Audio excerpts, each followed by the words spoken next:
Thank you for staying with us this hour. You are watching In Time TV's On the Edge, Conversations in Medical Education. This is a special report.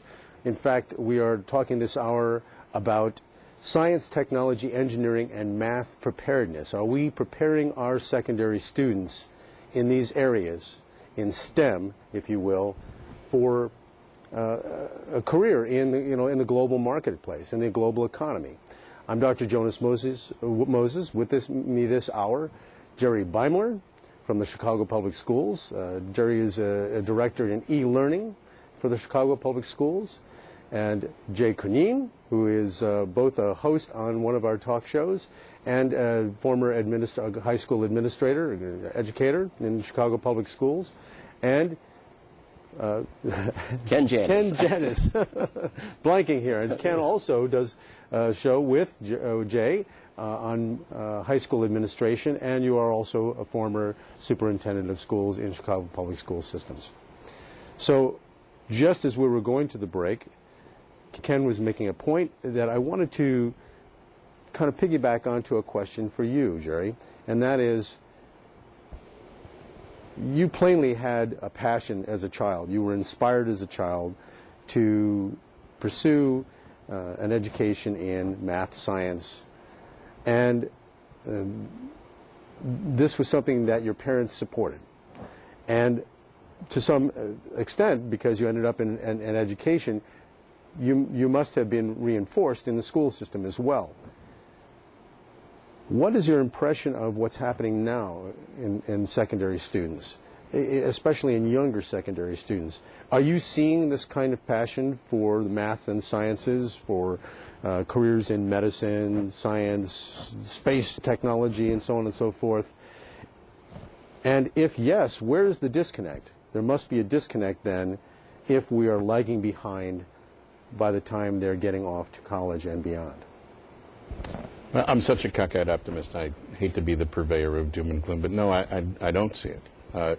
Calculus is the gatekeeper, but in Chicago Public Schools we recognize that algebra is the gatekeeper as to whether you ever get to calculus. The current efforts are focused on making sure that you can graduate ninth grade students from algebra classes to even be eligible to be in a career where they could contribute to building capacity in a scientific, technological, engineering, math-driven 21st century workforce.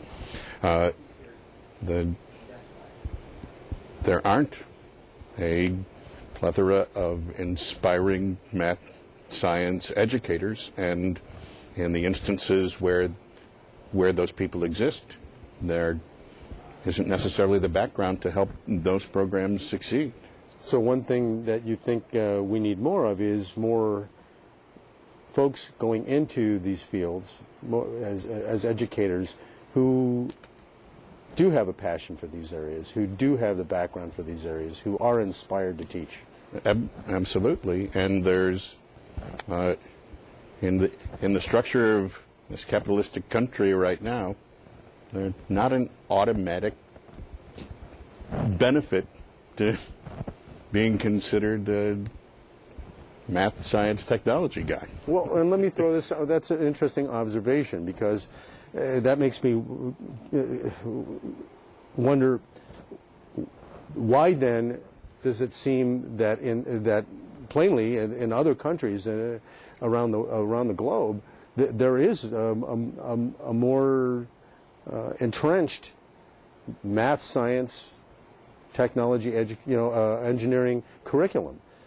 They must be doing something different than we're doing here, or they must have a larger population of educators who are impassioned about these things. Is that your surmise as well? Or they're hungrier. Yeah. Or they're hungrier. I mean, what's missing in our formula in the United States that's not in these other countries? Well, I think it goes right back to the concept of gatekeeping courses. You need to have students have a firm understanding of algebra before they get into high school, because that will allow them to get into the calculus and the upper AP science courses necessary to get into engineering schools. And I firmly believe that since No Child Left Behind Act came in, that we are looking at creating higher quality teachers in the areas of math and science than we had prior to that law. You know, you're taking a look at the STEM research that's out there: science, technology, engineering, and mathematics. And if we look at the 99-2000 data that's out there, in the area of math and science, only 51% of our teachers in middle school in the area of mathematics did not have a major or a minor for teaching that subject. 40% of science educators did not have a major or minor for teaching that subject. Now, it's much better at the high school level, where we have only 14% and 11% respectively not having degrees in math and science for teaching. It's too late. It's way too late. Okay, Jay? Look, could I just... Yeah, I want you to interject there. Hold your thought. But are we not doing a good job of recruiting people from the sciences, engineering, and math? Is it about money? Or is there something more fundamental going on here? Well, there's a couple of issues, and one of them you brought up about different countries. How much do we value math and science as a country? How much do we prioritize this as a country? Is this about culture? I think some of it is about culture. As you look at, you asked Jared for a second about who kept you passionate in the schools.